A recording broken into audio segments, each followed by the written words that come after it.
Voilà, nous continuons ce matin, sans plus tarder, avec notre thème « Marcher avec Dieu ». Et nous sommes donc à notre deuxième partie. Il y aura donc encore un troisième message dimanche prochain. Et ensuite, nous passerons à autre chose. Après, nous aurons la joie d'écouter à nouveau notre frère Marc. Et puis, il y aura au début novembre notre frère Christian Robichaud, qui vient de Paris et qui sera avec nous puisque je l'ai invité pour notre week-end de leader que j'organise chaque année avec les églises de réveil. Ce sera notre orateur avec sa femme et puis il viendra donc le dimanche matin ici à l'église. Mais ce matin, on va donc nous centrer sur cette deuxième partie du message, marcher avec Dieu. Le grand apôtre, l'apôtre Paul, bien sûr, enseigne dans Galates chapitre 5, le verset 16. Il dit « Je dis donc, marchez selon l'esprit et vous n'accomplirez pas les désirs de la chair. » Je dis donc, il précise, il appuie sur cette pensée, marchez selon l'esprit et vous n'accomplirez pas les désirs de la chair. Et ce que nous devons comprendre en introduction à ce message est que le but de marcher avec Dieu est de déclencher la puissance de Dieu en nous, mais aussi au travers de nous. Le but de marcher avec Dieu est de déclencher cette puissance qui va produire en nous le fruit de l'esprit, l'amour, la joie, la paix, la foi, la fidélité, la bienveillance, la maîtrise de soi, Galates chapitre 5, verset 22, mais aussi de déclencher cette puissance au travers de nous, au travers des dons spirituels, les guérisons, la prophétie, les miracles, la foi, la sagesse, le discernement, mais aussi au travers de notre témoignage, notre prédication, mais aussi au travers de nos choix, nos décisions chaque jour, mais aussi au travers des œuvres qu'on va accomplir. Dieu va manifester cette puissance. Et Dieu désire marcher avec nous parce qu'il désire accomplir ces choses. Mais marcher avec Dieu va aussi maintenir cette puissance en action, maintenir cette puissance en circulation en nous. Alors que nous marchons avec Dieu, Dieu va agir dans nos cœurs à l'intérieur, mais il va aussi agir au travers de nous. Il va agir au travers de nous, mais il va aussi agir en nous. Et cette puissance va continuellement agir alors que nous agissons avec Dieu. Alors que nous marchons avec Dieu, Dieu va marcher avec nous. Et cette puissance va se manifester, va agir. Je vais prier, je vais me mettre devant Dieu, je vais ouvrir ma parole et Dieu va agir. Je vais me lever, je vais le servir et Dieu va se manifester. Et alors que je suis dans cette marche continuelle, Dieu va pouvoir agir aussi dans mon cœur et au travers de moi. Tant que je marche fidèlement, Dieu agit. Et tant que je marche fidèlement, aucun obstacle pourra empêcher Dieu d'agir. Rien ni personne l'empêchera d'agir et d'accomplir ses promesses envers nous. Tant que tu marches avec Dieu, la seule chose que tu as besoin de faire, c'est de te borner à marcher avec Dieu. Ce qui signifie qu'un enfant de Dieu et même une église, bien sûr, pourrait aussi empêcher Dieu d'agir. Comment ? En refusant de marcher avec Dieu. En refusant de marcher avec Dieu. Et l'apôtre Paul enseigne clairement que lorsque nous marchons par l'esprit, nous ne sommes plus en train d'accomplir les désirs de la chair. Quand nous marchons avec Dieu, la chair et les désirs de la chair deviennent... la chair et les désirs de la chair ne sont plus un obstacle à l'action de l'esprit. Mais quand nous refusons de marcher par l'esprit, la chair reprend autorité sur nous et éteint le feu de l'esprit en nous. Et à partir de ce moment, le Saint-Esprit devient très limité dans son action dans ma vie.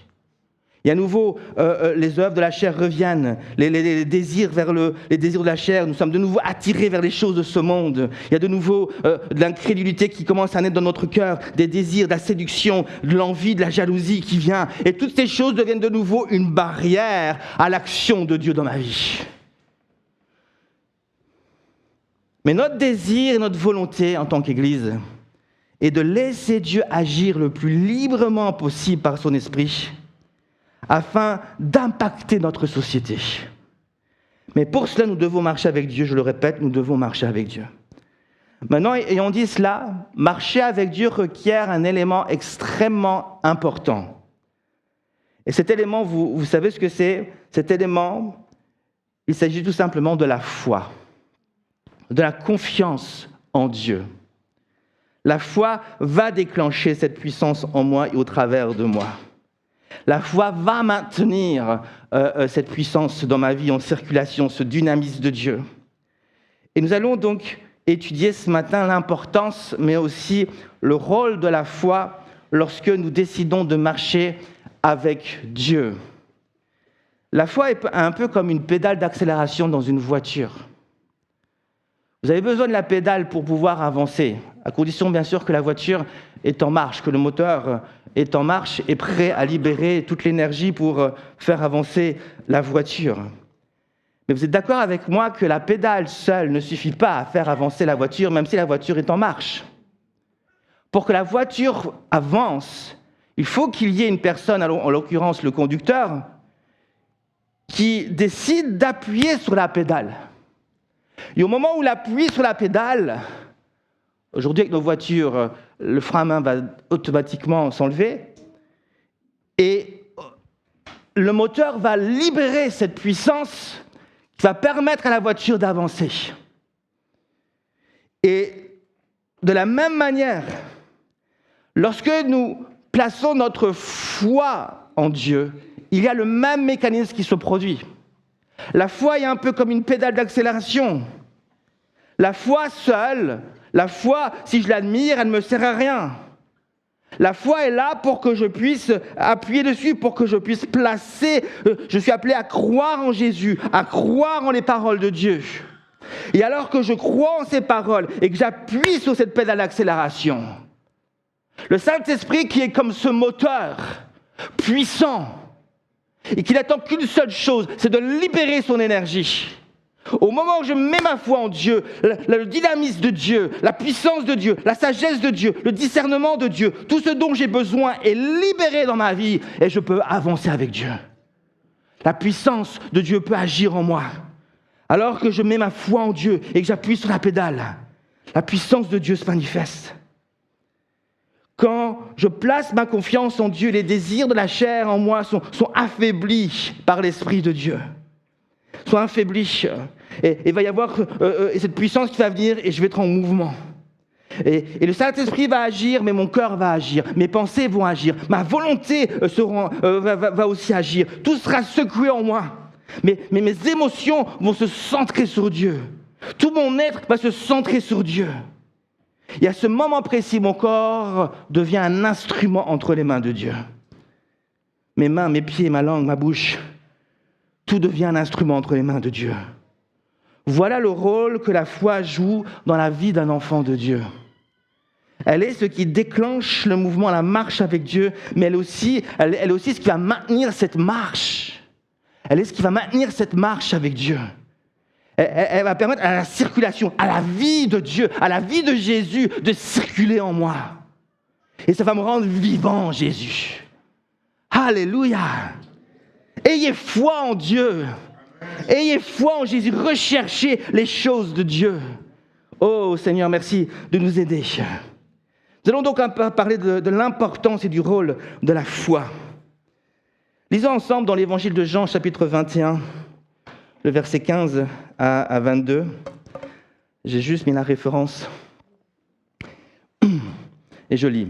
Après qu'ils eurent mangé, Jésus dit à Simon-Pierre, « Simon, fils de Jonas, m'aimes-tu plus que ne m'aiment ceux-ci » Il lui répondit, « Oui, Seigneur, tu sais que je t'aime. » Jésus lui dit, « Paie mes agneaux. » Il lui dit une deuxième fois, « Simon, fils de Jonas, m'aimes-tu » Pierre lui répondit, « Oui, Seigneur, tu sais que je t'aime. » Jésus lui dit, « Alors paie mes brebis. »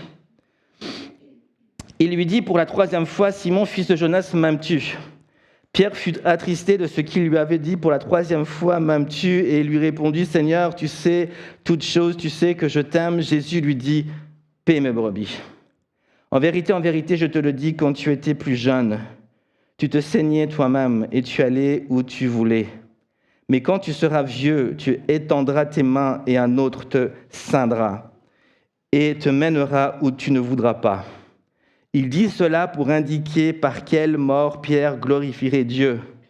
Ayant ainsi parlé, il dit, « Suis-moi. » Pierre, s'étant retourné, vit venir après eux le disciple que Jésus aimait. Il s'agit de l'apôtre Jean, celui qui, pendant le souper, s'était penché sous la poitrine de Jésus et avait dit, « Seigneur, qui est celui qui te livre ?»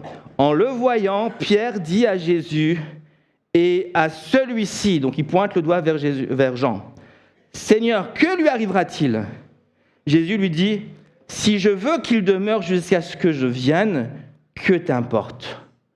Toi, suis-moi. » Et c'est ce verset 22, je ne vais pas forcément parler du reste, c'est juste pour qu'on ait le contexte, c'est ce verset 22 qui m'intéresse.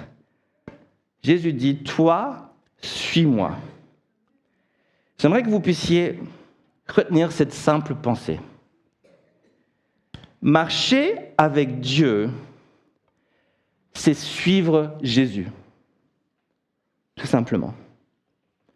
Nous sommes tous appelés à suivre Jésus, n'est-ce pas ? Mais est-ce que vous comprenez vraiment le sens et la profondeur de ce que signifie suivre Jésus ? Que fait exactement une personne qui marche avec Dieu ? Cette personne suit Jésus. Mais attention, suivre Jésus a un sens précis. Quand tu affirmes que tu suis Jésus, qui ici peut affirmer que je suis Jésus ? Est-ce que tu suis Jésus ? Vous suivez Jésus ? Alors, vous avez peur de ce que je vais dire après ? Suivre Jésus, c'est une affirmation qui est lourde en conséquences. Et des fois, je pense qu'on ne comprend pas vraiment ce qu'on est en train de dire. Quand on dit « je suis Jésus », tu es en train d'affirmer quelque chose qui est lourd de conséquences dans ta vie. Suivre Jésus, c'est faire de Jésus mon leader, c'est-à-dire mon berger, mon responsable, celui qui vient sous ma vie. C'est faire de Jésus mon leader. Mon leader. C'est se soumettre au leadership de Jésus, à sa direction. C'est accepter, en d'autres termes, que Jésus me dirige et m'enseigne comment diriger ma vie. Est-ce que vous suivez toujours Jésus ? C'est donner à Jésus le droit de me dire et de m'enseigner comment je dois vivre ma vie, comment je dois marcher avec lui. Ce qui fait de toi et de moi un disciple de Jésus. Suivre Jésus implique donc forcément une confiance, une foi totale en Jésus. Et c'est ce que Jésus dit à Pierre. Toi, suis-moi. Toi, veille sur ta foi et laisse les autres s'occuper de leur foi. Toi, occupe-toi des paroles que j'ai à te dire. Toi, occupe-toi des choses que je te confie. Toi, occupe-toi juste de ce que je veux faire dans ta vie et laisse les autres gérer ce que je leur dis. Centre-toi sur moi. Arrête de regarder les autres. Arrête de jalouser les autres. Arrête de te comparer aux autres. Toi, aie confiance. Reste centré sur moi et sur ce que j'ai pour toi. Quand Jésus annonce la venue du Saint-Esprit, quelque chose que j'ai déjà enseigné, donc je ne vais pas m'attarder à cela. Que dit-il du Saint-Esprit quand il va venir dans la vie d'une personne ? Il dit qu'il va venir pour être avec nous et en nous. Il utilise ce mot que j'ai déjà étudié avec vous, le mot « éternellement ». Et pour ceux qui suivent mon enseignement, vous vous rappelez que je vous ai dit que le mot « éternellement » a un sens très précis. il veut dire exactement ce qu'il veut dire, éternellement. Pour toujours. Mais c'est extrêmement important parce que cela signifie que Dieu ne vient pas dans ma vie pour ensuite repartir. Il ne vient pas donc comme un visiteur, puisque la définition même du visiteur est une personne qui vient, qui reste un peu de temps et qui repart. Mais si Dieu vient éternellement, il n'est forcément pas un visiteur. Et lorsque nous étudions la parole de Dieu, nous constatons que le Saint-Esprit vient pour être le propriétaire de ma maison. Voici pourquoi l'apôtre Paul dit que je suis le temple du Saint-Esprit. Je suis la maison qui accueille Dieu. La maison peut-elle dire à Dieu, au propriétaire, comment arranger la maison? C'est le propriétaire qui décide comment la maison doit être. C'est le propriétaire qui décide ce qu'il veut faire avec la maison. Ce n'est pas la maison qui dit, propriétaire, voici ce que tu dois faire. Et quand nous acceptons le propriétaire, Jésus, dans notre vie, par le Saint-Esprit, nous sommes en train d'accepter que Jésus, le propriétaire, puisse parler dans ma vie, puisse dire des choses dans ma vie. Et je suis appelé à les recevoir, à les accueillir dans mon cœur, dans mon esprit, et que ces choses puissent prendre place en moi. Jésus dit donc à Pierre, toi, suis-moi. Est-ce que tu as donné le droit à Jésus, un droit de regard, un droit de parole? Est-ce que j'ai eu des fois, j'ai eu plusieurs dans ma jeunesse aussi des moments où je me rappelle même une fois à l'école où je me suis retrouvé dans le bureau du directeur où il m'a assis, il dit assieds-toi, il m'a regardé et il a commencé à parler dans ma vie. Et Jésus aimerait parfois nous dire assieds-toi, il nous regarde et il parle dans ma vie. Est-ce que je lui donne ce droit? Pour lui donner ce droit, j'ai besoin de lui faire confiance. J'ai besoin de l'aimer. Toi, suis-moi. Vous connaissez peut-être cette parole. Dis-moi qui tu suis. Dis-moi qui est le leader que tu suis. Dis-moi la personne que tu suis et je te dirai qui tu es. Et moi, j'aimerais rajouter à cette parole,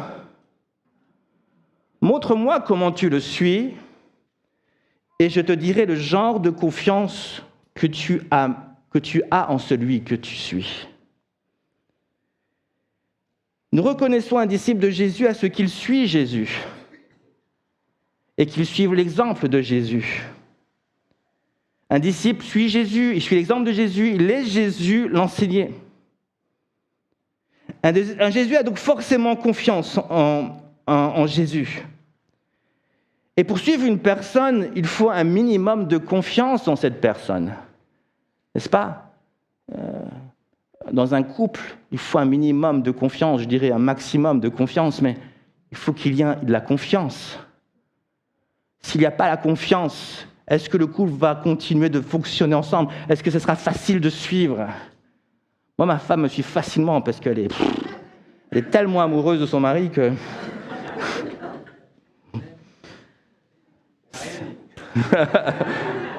Mais ça, c'est justement, on est à un niveau au-dessus. Un regard suffit. Un regard, un sourire suffit. Que le Seigneur vous amène à ce niveau.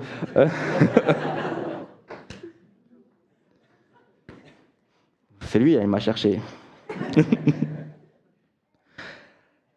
Alors je reviens. Mais la vérité, donc on reconnaît un disciple au leader qu'il suit. Mais la vérité est que tous n'ont pas suivi Jésus. Donc, dis-moi qui tu suis, je dirai qui tu es. Montre-moi comment tu le suis, et je te dirai le genre de confiance que tu as mis en celui que tu suis. Mais la vérité est que tous n'ont pas suivi Jésus de la même manière. On peut suivre quelqu'un en traînant les pieds. On peut suivre quelqu'un en résistant. On est là, mais on résiste un peu. Parce qu'on ne veut pas vraiment se soumettre, on ne veut pas vraiment mettre sa confiance totalement à la personne, au leader qui est là. Et puis ça se voit. Et avec Jésus, c'était la même chose. Il y a ceux qui ont suivi Jésus de près et qui buvaient chacune de ses paroles. Je pense à Marie, la sœur de Marthe et de Lazare, qui elle, c'était toujours un plaisir et une joie de se mettre aux pieds de Jésus et de boire ses paroles. Elle, c'était une disciple qui suivait Jésus de près. Jean, qui ne manquait pas une occasion de rester près du cœur de Jésus, était le genre de disciple qui suivait Jésus de près. Et puis il y a ceux qui suivent Jésus de loin. Et ils entendent à peine ce que Jésus dit. Ils le voient agir, ils entendent le son de sa voix, ils entendent quelques bouts de phrases comme ça qui souvent ils vont mal interpréter parce qu'ils n'ont pas tout le contexte, ils entendent rapidement comme ça. Parce qu'entre Jésus et eux, il y a une foule qui est là, il y a du bruit, il y a des soucis, il y a des tentations, il y a des problèmes qui sont là. Ils entendent à peine, ils suivent Jésus de loin. Puis il y a ceux qui suivent Jésus par intérêt. Il y a ceux qui suivent Jésus par curiosité. Et puis il y a aussi ceux qui suivent Jésus à cause de la foule. Qui suivent Jésus par effet de masse, effet de foule. Ils vont parce qu'il y a la masse, parce qu'il y a la foule. Ils vont là où il y a beaucoup de monde. La foule, vous savez, elle peut attirer. Parce qu'elle crée un sentiment de sécurité et d'appartenance.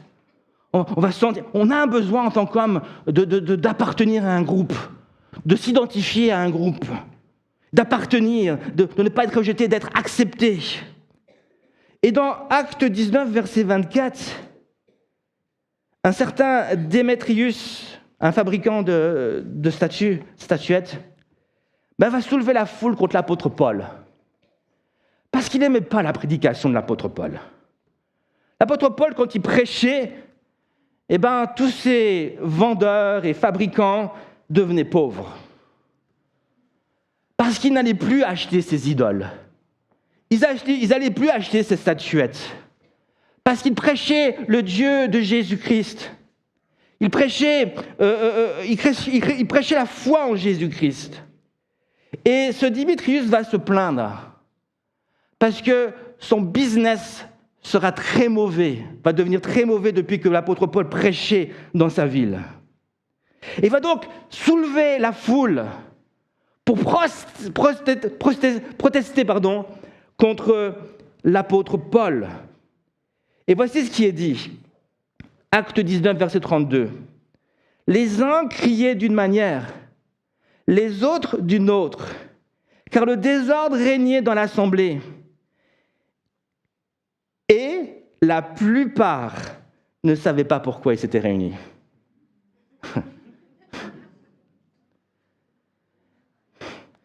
Là, il y a une masse qui est là. Ils sont en train de crier. Ils crient, mais ils ne savent même pas pourquoi ils crient. Ils sont en train de crier, ils suivent les autres. Ils ne savent même pas qui en fait, nous. Ils sont juste happés par la foule, ils crient, ils s'énervent, ils pointent, ils font comme... Ils regardent les autres, ils sont en train de lever le poing. On va lever le poing. Qu'est-ce qu'ils crient? On crie la même chose. Ils ne savent même pas pourquoi ils criaient, ils ne savaient même pas qui. Ils étaient juste dans la foule, dans la masse. Et on doit faire attention, chrétiens. Le Covid a été un test. Je ne reviendrai pas là-dessus. Mais il y avait une telle peur qui était là, qu'on a commencé à entendre facilement la voix des uns et des autres et à se rassembler à faire comme les autres faisaient. Et est-ce qu'on a vraiment entendu ce que Dieu disait? Je ne reviens pas, mais c'était un test. Quand l'épreuve vient, quand il y a une excitation qui est même mondiale, est-ce que notre foi sera toujours centrée sur Dieu? J'ai eu des gens dans mon bureau qui avaient tellement peur qu'ils croyaient qu'ils allaient mourir, qui croyaient qu'ils allaient perdre leur salut. Je disais, mais je ne comprends pas. La foi en Jésus-Christ, savez comment? Dieu est venu tester notre foi. Tester, est-ce que c'est une foi qui a peur? Ou est-ce que c'est une foi qui est motivée par la peur? Ou est-ce que c'est une foi qui est motivée par la voix du Saint-Esprit qui est là? Et qui marche avec confiance. Je sais que rien ni personne ne pourra me séparer de la gloire de Dieu. Je sais que tant que je marche avec Jésus, tant que je marche avec lui, rien ne pourra me toucher. Dieu est présent, il est là, il est vivant. Il garde mon corps et ma vie. Qu'importe ce qu'on dit les uns et les autres, mais Dieu est là. Et j'ai mis ma foi en Jésus. Et ce n'est pas, je ne marche pas à cause de la foule. D'ailleurs, si vous me connaissez un petit peu, je suis plutôt le style à chercher là où il n'y a pas beaucoup de foule pour en faire une foule. Et je crois que certaines personnes suivent Jésus juste à cause de la foule. Et si on devait se poser la question ce matin, pourquoi tu viens à l'église? La plupart diraient parce que c'est fun, parce que la louange peut-être est cool, peut-être parce que je suis obligé, ou le pasteur m'a dit je dois être là parce que je dois faire mes heures. Amen, je vise personne.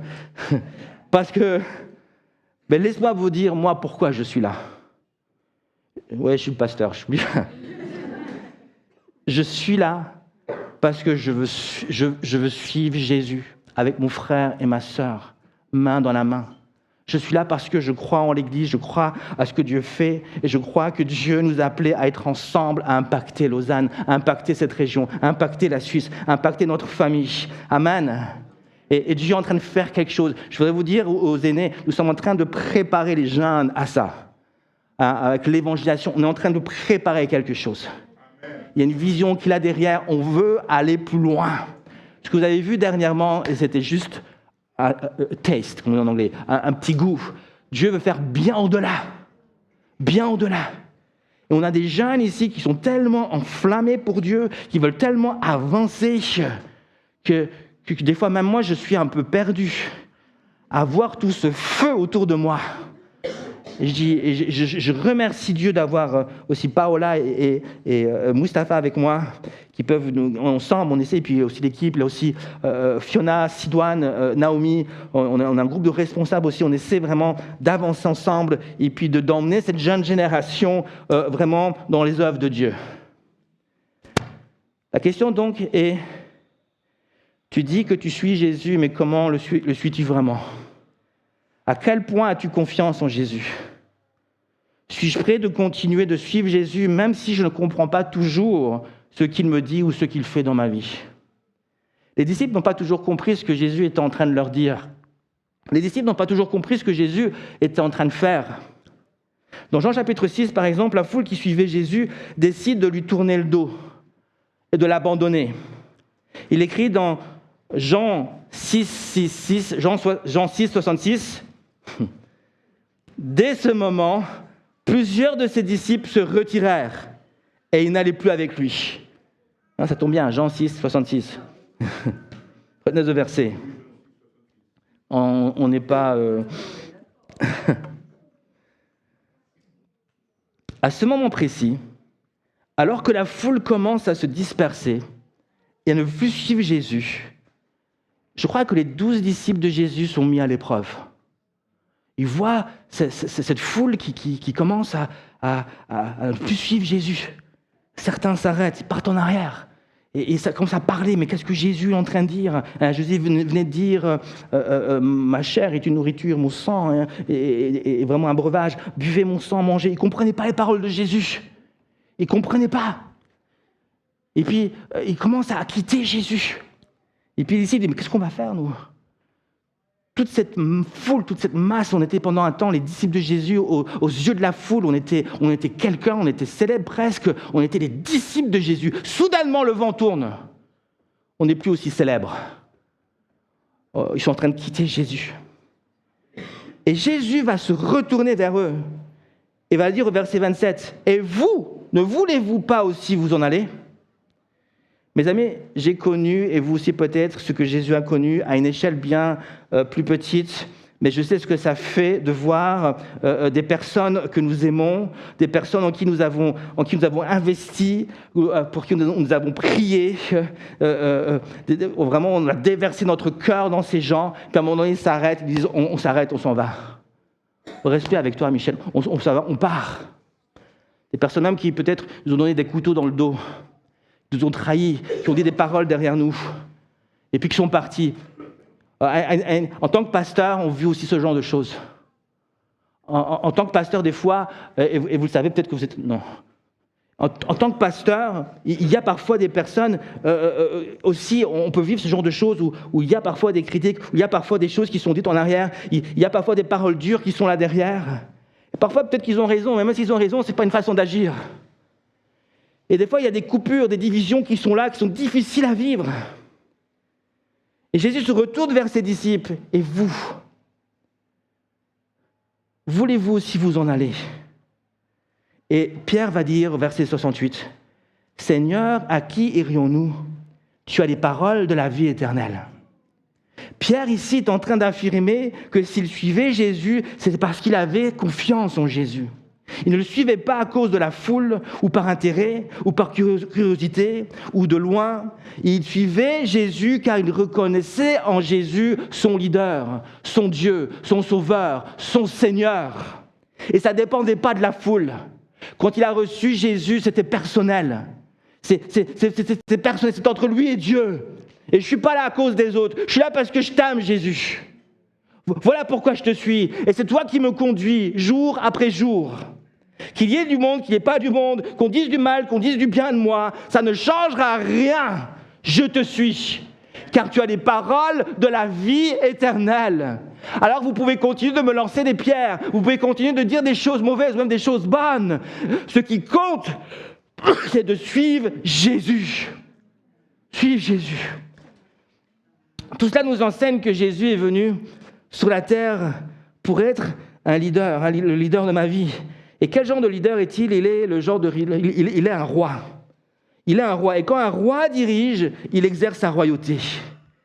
Et d'ailleurs, quand Jésus enseigne dans la prière de notre Père que ton royaume vienne sur la terre, il est en train d'enseigner, de prier, afin que les hommes sur la terre acceptent d'être dirigés par le roi Jésus. Parce que l'homme a besoin d'être dirigé, mais par le roi Jésus. Et si Jésus vient comme le roi dans ma vie, ma soumission doit être totale. La soumission à un roi ne pouvait pas être partagée, elle devait être totale. Et Jésus désire que nous ayons une confiance totale en lui. Restons à l'écoute de ce que Jésus dit à Pierre. Je vous partage une autre pensée. Nous sommes tous appelés à suivre Jésus, mais nous ne sommes pas tous appelés à le suivre de la même manière. C'est-à-dire que nous sommes tous appelés à le suivre, mais nous sommes tous appelés à le faire selon un appel en particulier. Je suis appelé à suivre Jésus, tu es appelé à suivre Jésus, mais toi et moi, nous sommes appelés à le suivre selon un appel en particulier. Suivre Jésus correspond à un appel et des œuvres qui ont été soigneusement préparées pour toi et pour moi, chacun personnellement.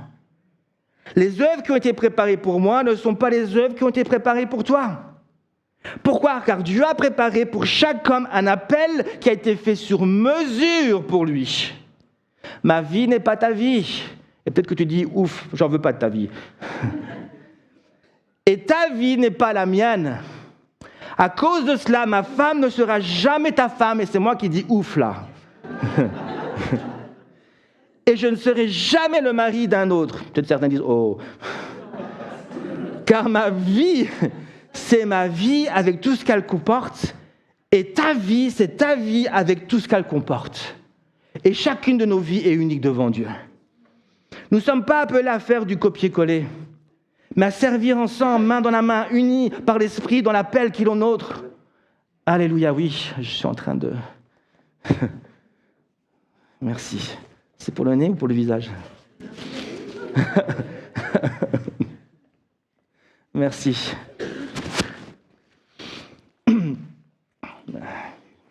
Ils ont mis le projecteur sur moi, mais c'est très bien.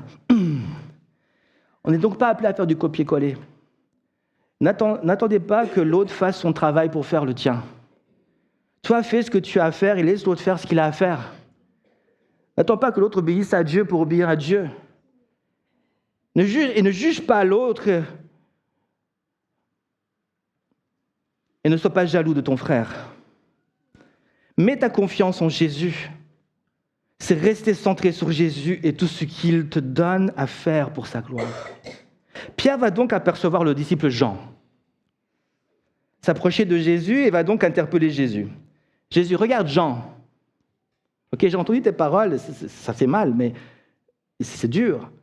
Mais regarde Jean et lui. Est-ce qu'il va aussi mourir pour ton nom? Parce que Jésus venait lui dire cela. Et Jésus va lui répondre, qu'est-ce que ça peut te faire? Mais qu'est-ce que ça peut te faire? S'il meurt ou s'il ne meurt pas, it's not your business. Ça ne change rien pour toi, car son appel n'est pas ton appel. Et ton appel n'est pas son appel. Et quand on médite attentivement cette discussion de Jésus avec Pierre, on prend conscience que Jésus cherche en réalité à enseigner à Pierre une vérité importante qui est celle qu'on dit depuis le début. Aie juste confiance en moi. Reste centré sur moi, reste centré sur la parole, reste centré sur les œuvres que j'ai pour toi. La seule chose que Pierre devait retenir de cette discussion avec Jésus était « Reste centré sur moi et confiance en moi. Fais ce que je te demande, n'attends pas que l'autre le fasse. Si je te demande de faire cela, fais-le. Oui, mais il faut qu'il me pardonne. Toi, je t'ai demandé de le faire maintenant, alors fais-le. Oui, mais il faut que l'autre fasse le premier pas. Toi, fais-le, je t'ai demandé de le faire. Oui, Seigneur, les choses ne bougent pas ici. Ouais, les choses, ils ne bougent pas, ils ne bougent pas. Dieu dit, mais toi, qu'est-ce que tu fais?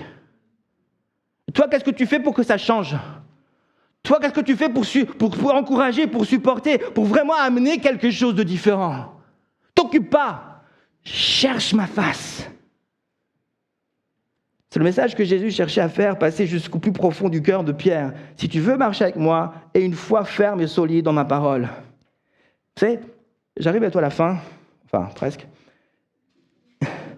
Pierre n'a pas toujours été un homme d'une confiance irréprochable en Jésus. À cause de cela, Pierre a été stoppé à un moment donné dans sa marche avec Jésus. Et il a été aussi fortement impacté par cela. Et Jésus, en réalité, ici, est tout simplement en train de rétablir Pierre dans son appel. Jésus veut restaurer la foi de Pierre. Jésus veut l'encourager à marcher à nouveau avec confiance. Mais cette fois-ci avec une foi qui ne fera plus défaut. Et ce matin, Dieu aimerait restaurer peut-être la foi de plusieurs. Il aimerait te ramener au centre de ton appel. Il aimerait déposer en toi une foi qui ne fera pas défaut. Une foi pure, sainte, authentique, vraie et puissante en Dieu. Pierre en avait besoin pour la suite. Et tu en as besoin pour suivre Jésus. Nous avons tous besoin de cela en tant qu'Église. Et ce repas que Jésus est en train de partager avec Pierre est en réalité un repas de guérison pour Pierre. C'était un carrefour dans la vie de Pierre. Jésus le remettait sur les rails. Jésus le remettait sur le chemin comme apôtre et pasteur appelé à paître le troupeau de Dieu. Et quelques jours auparavant, juste avant la crucifixion de Jésus, si Jésus fait cela, c'est parce que Pierre avait renié Jésus. Il avait fait preuve d'une grande faiblesse dans sa foi. Alors que Jean, parce que Jean était avec lui à ce moment-là, ce petit détail, Jean était avec lui. Et Jean, lui, est resté courageux. Jean est resté ferme dans sa foi. Et quand Jésus a été crucifié, Pierre va aussi manquer à nouveau de courage et de foi pour se tenir auprès de Jésus au pied de la croix. Pierre va regarder Jésus crucifié de loin. Mais la Bible nous enseigne que Jean, lui, avait eu suffisamment de courage et de foi pour se tenir au pied de la croix avec Marie, la mère de Jésus. Et voici la conséquence de la foi de Jean. Jésus va lui demander de prendre Marie, sa maman, chez lui et de s'en occuper comme sa propre mère. Jean 19, versets 26 et 27. Jésus, voyant sa mère et auprès d'elle le disciple qu'il aimait, Jean, dit à sa mère, « Femme, voilà ton fils. » Puis il dit aux disciples, « Voilà ta mère. » Et dès ce moment, le disciple, il l'a pris chez lui. Voici l'enseignement que je retire de cela. Jésus honore ceux qui l'honorent, et il fera confiance à ceux qui lui font confiance. Jean a fait confiance en Jésus, alors Jésus lui montre sa confiance en retour en lui donnant la responsabilité de s'occuper de sa mère. Fais confiance en Jésus et Jésus te fera confiance. Il te donnera des responsabilités, d'abord des petites responsabilités, car sois fidèle dans les petites choses, il te confiera des plus grandes. Mais alors que tu fais preuve de confiance, Dieu te fera confiance et te donnera des responsabilités. Mais sans la foi, Jésus ne peut pas nous confier des responsabilités. Sans la foi, Jésus ne peut pas nous emmener dans ses œuvres. Si je tremble à la moindre épreuve, Si je commence à trembler parce qu'il y a quelque chose qui se passe, Jésus dit, comment je peux lui confier des choses ? J'ai besoin d'aller petit à petit. Jésus ne va pas juger, Jésus va accompagner, Jésus va restaurer, Jésus va nous établir dans la foi. Mais nous sommes appelés à lui faire confiance. À lui faire confiance. Ai-je suffisamment de foi? Ai-je les épaules suffisamment larges pour être un homme, une femme responsable dans les choses de Dieu? Pierre va manquer de foi, mais Jean va faire preuve d'une grande foi. Mais Jésus ne juge pas Pierre. Il ne le démonte pas, il veut le restaurer. Et quand Jean va donc s'approcher de Jésus, Pierre veut savoir ce qui va arriver à Jean. Et Jésus lui dit, ça ne te regarde pas, occupe-toi juste de me suivre. Occupe-toi juste de me suivre. Car la foi ne jalouse pas les autres. La foi s'inspire des autres. La foi inspire les autres. Mais la foi ne se centre pas sur les autres. La foi se centre sur Dieu. Pierre avait un défaut. Il se souciait beaucoup de ce que les autres pensaient de lui. Il souffrait probablement de rejet. C'était un vide que sa foi en Dieu pouvait combler. Sa foi en Dieu était capable de guérir ses blessures. Le regard des autres était souvent pour Pierre une source de motivation pour être le meilleur. Vous connaissez ? Il faut que je sois le meilleur, il faut qu'on m'entende, il faut que je parle fort. Regardez-moi. Une source de motivation pour être le meilleur. Pierre était comme ça, il avait ce caractère-là. Il fallait toujours qu'il se distingue des autres. Ne me lave pas seulement les pieds, lave-moi tout le corps. Vous connaissez ce passage, Jésus qui va laver les pieds. Non, tout le corps, vas-y. Je suis là. Tout le monde est là, moi je prends l'épée, je détruis les oreilles. Pierre, il fallait qu'il soit là. Et il fallait que les autres le voient. Il fallait que les autres le voient. C'était sa source de motivation. Et si souvent il pouvait être devant et il pouvait impressionner les autres, il suffisait que les autres le regardent un peu mal pour qu'il soit en bas et qu'on ne le voit plus. Parce que sa source de motivation était le regard des autres. Il souffrait certainement de rejet. Qu'est-ce que les autres vont dire si je fais ceci ou cela ? Serais-je accepté ou vais-je être rejeté ? Va-t-on se moquer de moi ou va-t-on m'élever et m'applaudir, m'accepter ? Il y avait une carence dans la vie de Pierre. Il avait un besoin d'acceptation et de valorisation très fort. Et c'était une pierre d'achoppement dans sa vie. Mais la bonne nouvelle est que la foi en Jésus pouvait guérir Pierre. Parfois, nous attendons des miracles extraordinaires pour vivre une soi-disant délivrance que nous aurions peut-être besoin. On dit, j'attends que le ciel s'ouvre et que la délivrance vienne, que la guérison vienne. Mais Jésus dit à Pierre, toi, suis-moi. Il avait juste besoin de suivre Jésus, de l'obéir, de se centrer sur la parole. Et c'était suffisant pour amener la guérison dans sa vie. Et cette parole est encore aujourd'hui une parole de guérison et de délivrance pour beaucoup. Tu attends qu'une délivrance vienne du ciel, mais Jésus attend que toi, tu le suives. Toi, suis-le et ta guérison viendra. Dieu va combler ce vide, va combler ces blessures en toi. Toi, suis-moi. Ne te préoccupe pas de Jean, de Charles, de Simone, de ton collègue de travail, de celui qui se moque de toi, de celui-là ou de celui-là. Toi, suis-moi. Et je voudrais conclure en vous parlant d'un homme, je conclue vraiment, d'un homme qui a pris une décision qui m'a interpellé et qui m'a beaucoup marqué dernièrement. J'aimerais vous parler d'Amar Bharati, un Indien qui a pris à 50 ans une décision radicale. Jeune, il travaillait dans une banque à New Delhi et était marié et avait 3 enfants. Mais sa vie ne lui convenait plus et il a décidé de devenir un moine hindou. Et voici ce qui est dit de lui dans un article que j'ai copié mot à mot. Il est dit ceci, en 1973, il s'est rendu compte qu'il était encore trop attaché à sa vie passée. Il a pris une grande décision pour rompre définitivement avec cette dernière. Il a alors levé le bras en guide d'engagement et de salut éternel et s'est engagé à ne jamais le baisser. Ce bras levé est devenu le symbole de sa dévotion. Le moine prévoit de rester ainsi jusqu'à sa mort. Il espère que son acte permettra d'éveiller les consciences et à terme de faire changer le monde en faveur de la paix.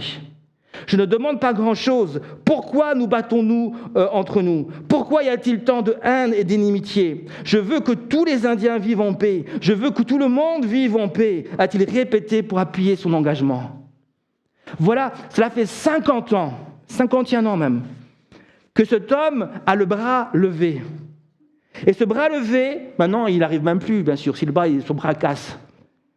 Et ce bras levé est un geste de foi qu'il décide d'accomplir envers les dieux de l'hindouisme, essentiellement le dieu Shiva. Et je ne suis pas là pour discuter de ça.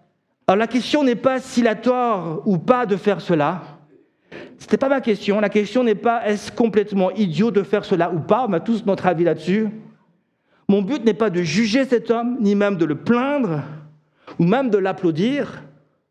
Je désire juste vous interpeller comme j'ai été interpellé.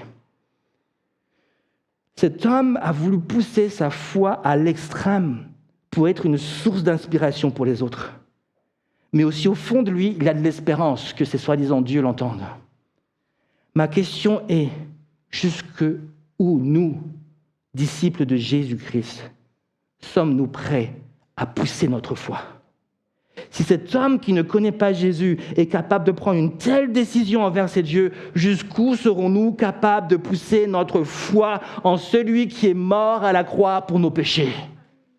Il ne s'agit pas de faire ce que cet homme a fait.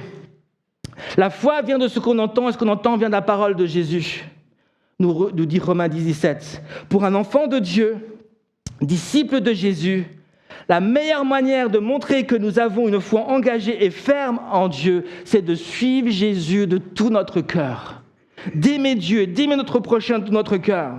C'est de le laisser agir en nous, mais aussi accepter d'être un instrument de bénédiction entre ses mains. Que tes mains, tes pieds, ta langue deviennent un instrument de bénédiction pour ton Église et pour le monde. Que ton cœur devienne une source de fleuve d'eau vive. Enfin, Dieu ne nous demande pas forcément de lever, non, il ne nous demande pas ça. La parole de Dieu nous dit, si tu veux vraiment suivre Jésus, alors engage-toi, sois un homme de prière, sois un homme de parole, bénis les autres avec tes mains, avec ta bouche, ta langue, sois un instrument de paix, répare les brèches. S'il y a des divisions, sois un homme de paix, viens mettre la réconciliation. Prêche une parole de foi, une parole de salut. Voilà ce que Dieu nous demande de faire en tant que disciples de Jésus-Christ. S'il y a des gens dans ce monde qui sont capables de faire des choses folles, qu'est-ce que nous sommes prêts à faire de fou pour notre Dieu? Ce qui est fou pour le monde et qui est sage pour Dieu, c'est d'aimer Dieu de tout notre cœur. C'est d'aimer notre prochain de tout notre cœur. C'est de nous engager à fond dans sa parole et de prêcher cette parole et d'obéir à ce que Dieu dit. Amen.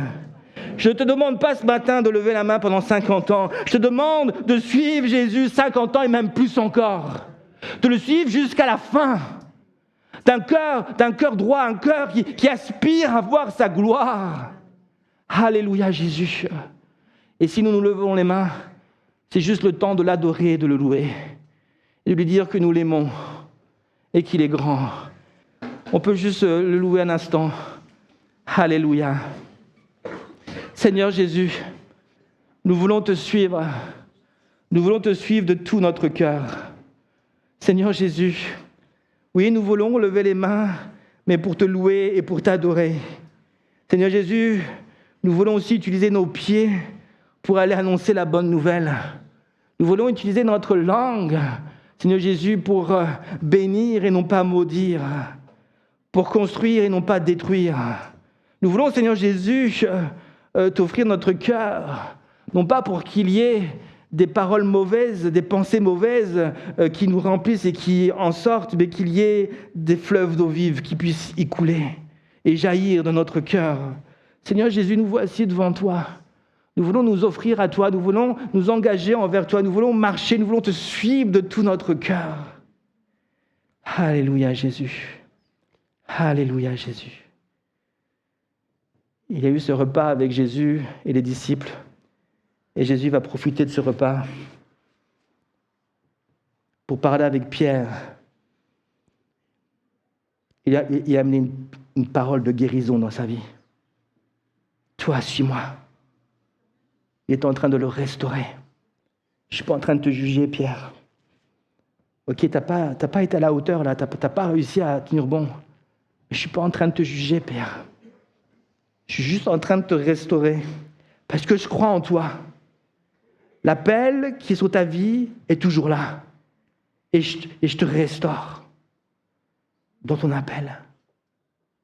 Tu combats peut-être depuis des années avec quelque chose dans ta vie. Tu combats avec des pensées qui sont là. Et souvent, tu as la culpabilité qui est sur toi. Tu dis, je ne suis pas digne, j'y arriverai jamais. Jésus ne te juge pas ce matin. Il te dit juste, centre-toi sur mes paroles. Centre-toi sur ma parole, sur ma présence. Lève les yeux vers moi. Lève les yeux vers la croix, vers ce que j'ai fait pour toi. J'ai pris ta culpabilité à la croix. J'ai pris ta culpabilité à la croix. J'ai pris le poids du péché sur moi pour que cela devienne plus léger pour toi. Alors approche-toi de moi et crois que je peux agir encore dans ta vie et faire de toi un instrument de puissance.